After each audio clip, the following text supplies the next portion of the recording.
Welcome to the channel. In this video we're going to be taking a look at Community Report 91 for Workers and Resources Soviet Republic.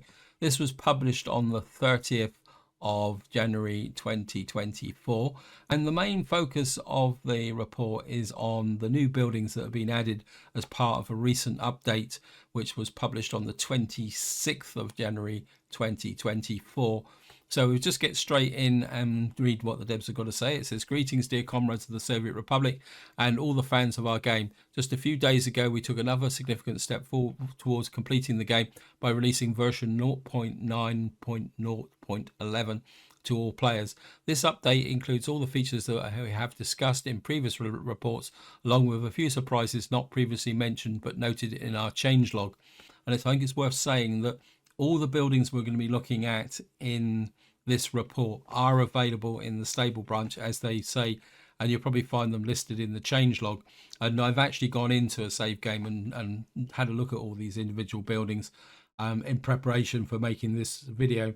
Now, before we look at the picture, I just want to go down and read the next paragraph. It says, "A major addition is the larger chemical plant. This facility boasts nearly 12 times the output of the smaller version and requires 700 workers. It occupies a vast flat area, but managing this behemoth involves much more than just space. Consider the increased volumes of hazardous waste and toxic water, along with the need for multiple medium voltage substations to power it at full capacity. Despite these challenges, plant efficiency and grandeur is undeniable."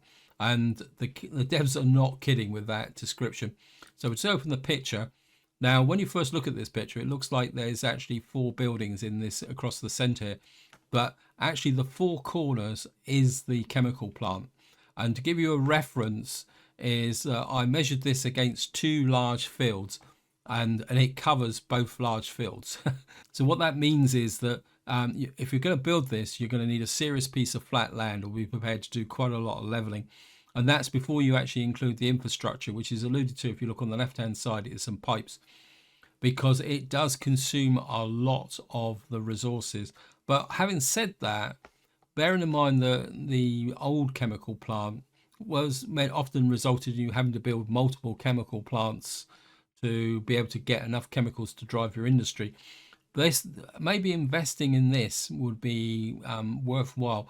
But the other thing I will say is that if you're going to build this in realistic mode, you are going to need a vast amount of resources. I think offhand it needed pretty close to, I think, about 600 tons of steel and multiple resources. I think it was about 30 tons of mechanical components as well. So this is a really serious mid to late game building, but could be worth building if you've got the space, the resources to actually do it, because the output from it would solve a lot of problems with chemical distribution. And there's plenty of connections around as well, so you could almost kind of drive the output to, like it's got on the right hand side of a warehouse, and run it directly into a rail loading platform so that you could distribute chemicals across the map. That's fascinating building, actually. So just move down to the next paragraph. So just move down, and I'm just going to skip over the building and go to the paragraph below. We also have a new variant of the cement plant. While not a game changer in terms of production, offering 20% more output than the standard version, it is a visual treat with more conveyor and factory connections. Yeah, again, I've measured this against the original cement plant. The footprint is slightly bigger, and I think offhand, if I remember correctly, it produces about 108 tons of cement. But if you're serious about your cement production, this might be a really good option. It's also a pretty cool looking building. I like the fact that you got the stack in the background and that pipe connection coming out from the building in the background there. So again, just going to move down to the next part. So just move down here. It says, as for essential buildings, we have added variations of the technical services. Previously there was only one type with 8 vehicle slots. Now they introduced 2 more, one with 4 slots and another with 15 slots.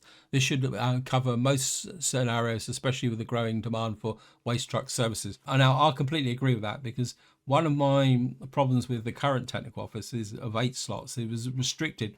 And when you're trying to set up waste management for a large city, I always ended up by building multiple technical services. So having a 15 slot option would be really good. But also the smaller one as well with 4 slots, that could be quite useful, because again, one of the problems I've had is I've built the 8 slot version to be able to distribute water to outlying industries. So having a small little 4 slot technical office will be very useful for filling in that capacity.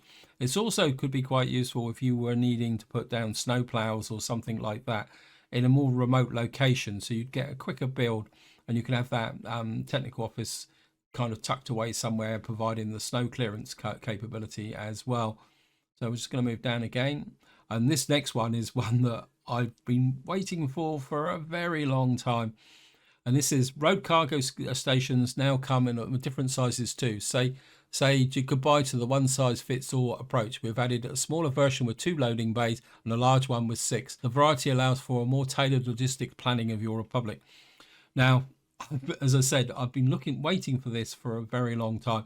And it's one of the primary reasons, if you watch any of my series, that I tend to always use a modded cargo station, simply because the standard one was very rarely was ever useful, because it seemed to be not small enough to fit in for a small pickup, but not big enough to deal with a higher capacity. So having that range is going to make a very big difference. In fact, it may even wean me off of using a distribution office as a mod, because one of the annoying things with the mod distribution office I use is being able to select it. So this, for me personally, is a little bit of a game changer. So I'm just going to move down now to the next one. It says decorations and non-practical elements have also received attention, and we've expanded the variety of fences and gates, including road, pedestrian and railroad gates, to enhance the role play of aesthetic. Now, I'm going to be completely upfront, guys.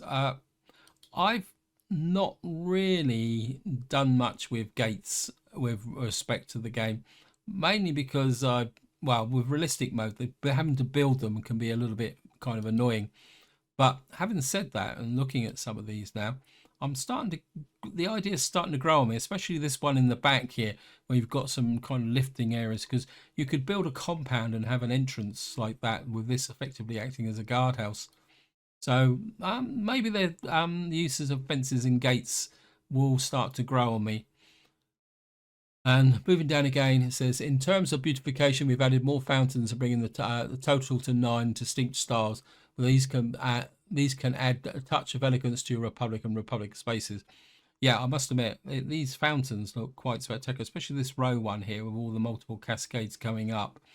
So again, it's just something that you can add to make your cities looking a little bit more realistic and as the description says, beautiful. So just moving down, it says, for the meat production enthusiasts, we've introduced a large meat storage facility inspired by a popular modded version. This new addition features refined textures. Remember, proper power is essential to prevent spoilage. I think this looks a bit like Robo 74's meat store. I think it's Robo 74 who made it. I have looked at this map, and this will hold a lot of meat, a lot more. I think it's 350 tons of meat. So I think if you decide to put together a big centralized meat production area, this could be quite a serious store for you to be able to get things in and out. And just have a quick look at the picture. Yeah, you can see a little bit of detail with the shutters there. And then we're just going to come down and we'll just go through the final paragraphs. Another noteworthy addition includes different variants of the railroad aggregate loading and liquid railroad unloading stations. I've had a look at these, and they look pretty interesting actually, and they are available in the stable branch. So if you want a bit more variety with respect to your loading capacities to trains, just feel free to check them out. So these updates reflect our commitment to maintaining the Soviet theme of our game.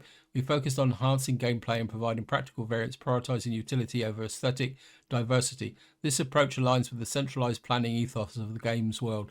For those seeking more variety, our vibrant modern community continues to create diverse and imaginative options. Yeah, that's a very relevant paragraph. It's important that devs concentrate on the central theme of the game and then let the modders pick up the slack. And as anyone who follows my channel, you know that I'm very much into early starts. And I feel that is an element of the game which falls very distinctly into modding territory.